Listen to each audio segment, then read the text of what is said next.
Depressed Obama caught smoking weed as Trump destroys his legacy with brutal surprise.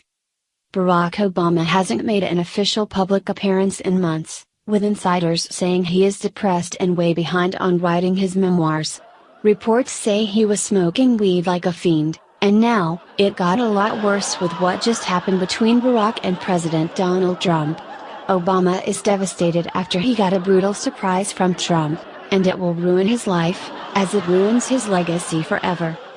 It's no wonder Barack Obama is reportedly holed up, depressed and smoking weed in his big DC mansion. President Donald Trump has been systematically destroying his legacy, rolling back his executive orders, and with the new tax cuts, he annihilated Obamacare. So, how does Barack write a memoir about all his presidential accomplishments when Trump is dismantling everything he did? If that wasn't bad enough, a shocking poll just came out that reflects the upcoming utter ruin of Obama's legacy. It's like the cherry on the top, and Trump tweeted about it, boasting, "In new Quinnipiac poll, 66% of people feel the economy is excellent or good." That is the highest number ever recorded by this poll. But, there's more. All indications are that Trump has taken Obama's failed economy and fixed it in record time, and every political expert will tell you, a booming economy will ensure a president's second term. It means Obama will go down as an abject failure, and his memoir, which will come out during Trump's presidency, will be a big joke, if it comes out at all.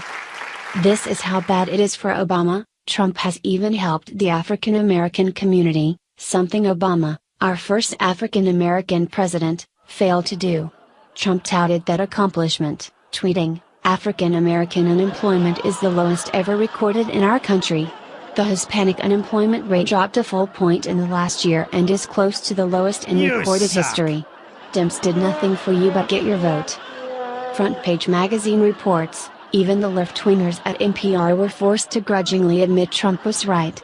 NPR acknowledges that the unemployment rate for Black Americans hit a record low in December, falling to 6.8%, which is the lowest level since the federal government started keeping records on the matter in 1972.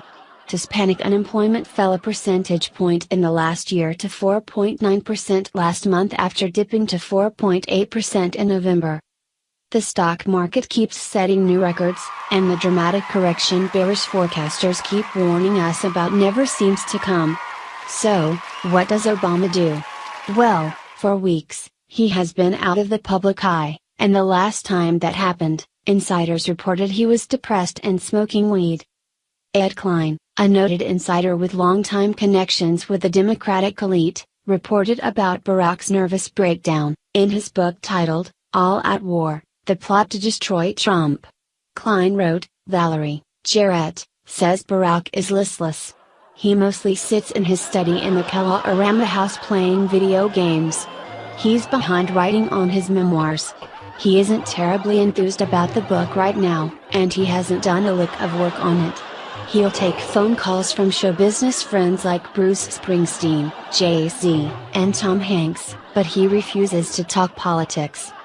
Adding that Obama gets his marijuana from Chicago friends who visit him in his mansion, Klein continues, I was told he keeps a small stash in his bedroom.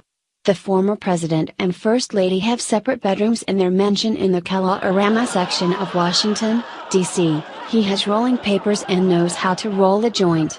Sometimes he'll smoke in his bedroom, and sometimes in the backyard. But mostly he does it when he's traveling. Klein goes on, at one point, he became concerned about people smelling pot around Kalorama and asked friends to get him some edible stuff. They got him brownies, cookies, and gummy bears infused with THC, the chemical compound in cannabis. Michelle Obama is leading a totally separate life. She's out on the road, making speeches and raking in big bucks with each appearance, but Trump's booming economy will put a snag on what she can claim as successes about her time in the White House. The Obamas know their feeble attempt to transform America is now officially dead. Obamacare is gone, and the economists are projecting 4% growth in 2018, something Hillary Clinton and Barry Obama said would never happen under Trump. While Hillary takes walks in the woods and poor Barack's depressed, Smoking weed and playing You're a video loser. games, President Donald Loser. Trump is sitting behind the resolute desk, keeping his promises to the forgotten men and women across the country. Simply put, he's righting all of Obama's wrongs, while the media lies and punishes him for doing one thing they can't stand, making America great again.